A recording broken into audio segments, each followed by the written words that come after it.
Another environmental problem related to water is that, and this also comes quite well into environmental problems on land as well, is that with the build-up of urbanised land, such as cities, towns, anywhere there's concrete or tarmac on the ground, in fact, anywhere that there isn't any natural grass or soil anywhere on the top layer of the ground, can be classed as an urban area. So what I'm going to do here is to demonstrate how much of a problem urbanisation is. I've got this bit of wood here to represent what happens when water falls onto urban areas. And over here is a bit of a cushion which works quite well as a kind of sponge. And I also tend to show how much water it can absorb without too much of a problem. Anyway, so first up, let's see what happens when rain or water falls onto urban areas. As you can see, it just sort of drains off. So imagine on your street, for example, where there's a load of water after a lot of rain. It runs off, and unless there's a drain anywhere to take it away, it just doesn't go into the ground. So therefore, it causes flash flooding. So over here,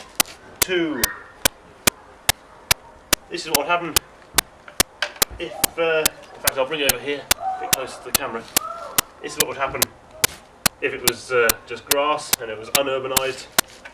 Just see, there's a bit of a runoff there, but that's just because this is not as absorbing as grass is. But it absorbs it quite well. In fact, if I just push my hand down, the water's seizing out of it quite well there. And so that's a good example of what happens when water falls onto grass or soil. It gets absorbed. So it takes the water away naturally, and therefore doesn't really cause flash flooding. Unless the ground is saturated, it means it's so full of water that they simply can't absorb anymore. And this can also contribute towards flooding. However, my point is, ground, this is as it is unurbanised, is much better at absorbing water than ground that is urbanised. So therefore, that is a problem with water.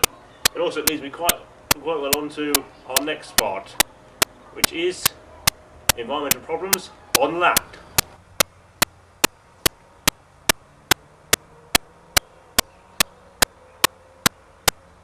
Earlier I mentioned urbanisation. When urbanisation takes place, many trees are cut down. Trees are actually one of the main weapons we have against global warming and many environmental problems.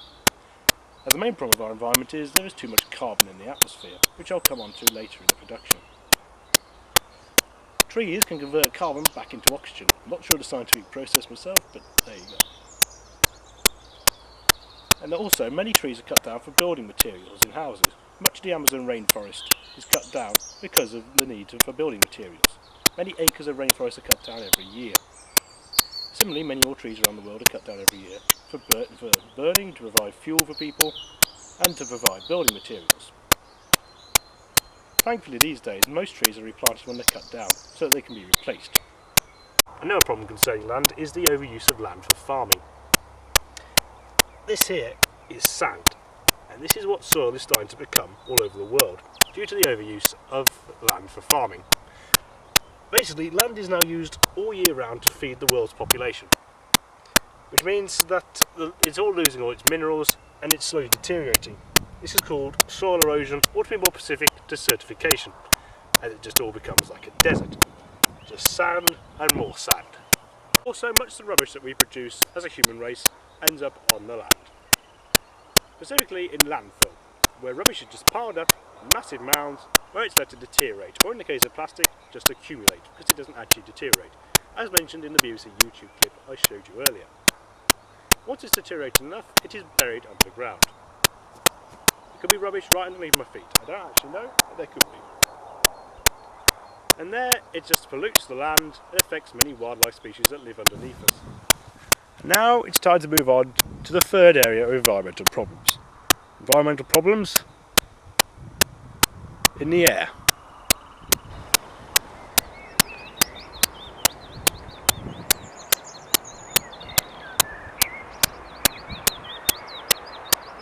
This is where problems in the air originate from, and in fact most environmental problems can be traced back to this process. The process of burning fossil fuels in our cars, our public transport and in our power stations. When fossil fuels, such as oil and coal, are burned, they release carbon dioxide into our atmosphere. There is much carbon dioxide being released into the atmosphere from all these houses behind me. Once it's released into the atmosphere, it rises up to what we call the ozone layer, which is what protects us from space. The ozone layer, because of carbon dioxide, is slowly being worn away. In fact, it is so thin over Australia that it's been described as a hole in our atmosphere. It's not just carbon dioxide which causes this though. The use of aerosols also contributes towards the ozone layer being destroyed.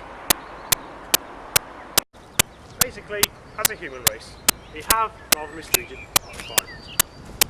And we face many consequences and we'll have to tackle many problems in order to solve the problems that we have caused.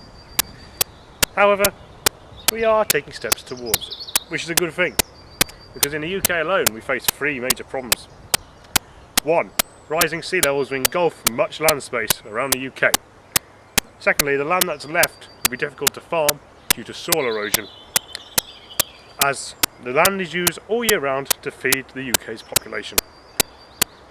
And thirdly, we face a changing climate. You'll notice that in the last few summers it's not been as hot as it used to be. This is just the start of it. Things will get much colder in the UK all year round. Winters will be colder and the summers will be colder also. So let's move on to the solutions that we as a human race are developing in order to save our environment.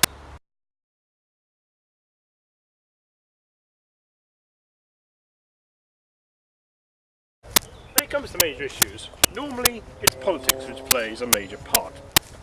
However, when it comes to the environment, these bramble bushes around me actually sum up the situation quite well. The situation is actually quite thorny and dangerous. The only successful environmental laws which were passed in recent years was the 1997 Kyoto Protocol. It was originally passed at a major meeting in Kyoto in Japan. At this meeting, 187 different countries agreed to cut their carbon emissions over the coming years. Recently there was Copenhagen, which was another attempt to get a more major environmental laws passed through for many different countries around the world. However, it failed miserably. The main problem concerning politics is that countries around the world are demanding different things from environmental laws. And some of them won't sign up to cutting carbon emissions at all, such as China for example, as it feels that until it industrialises and becomes quite a big industrial nation, it shouldn't have to worry about the environment. India is similar in their stance on this. But do not worry. There is things happening around the world which are helping to save the environment. Many companies and individuals around the world are now looking at ways to reduce their carbon emissions.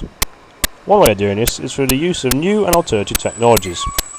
Take this train for example. When it was new in 1984, it was seen as quite efficient, but as it has grown older, it has become more inefficient with age.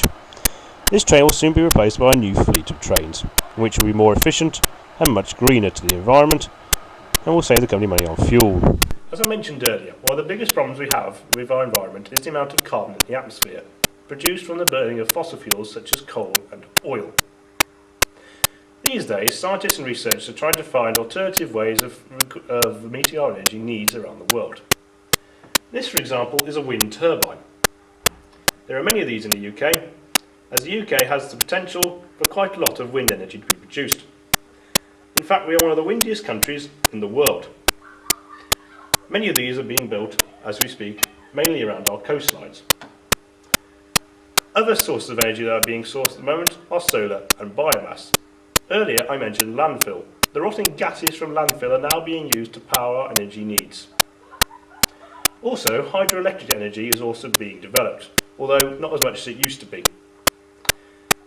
There's also nuclear power, which is also quite controversial, but it is potentially quite a useful way of meeting our energy requirements in the future. The UK government at present says that by 2020, 20% of our energy requirements annually will be produced through renewable energy.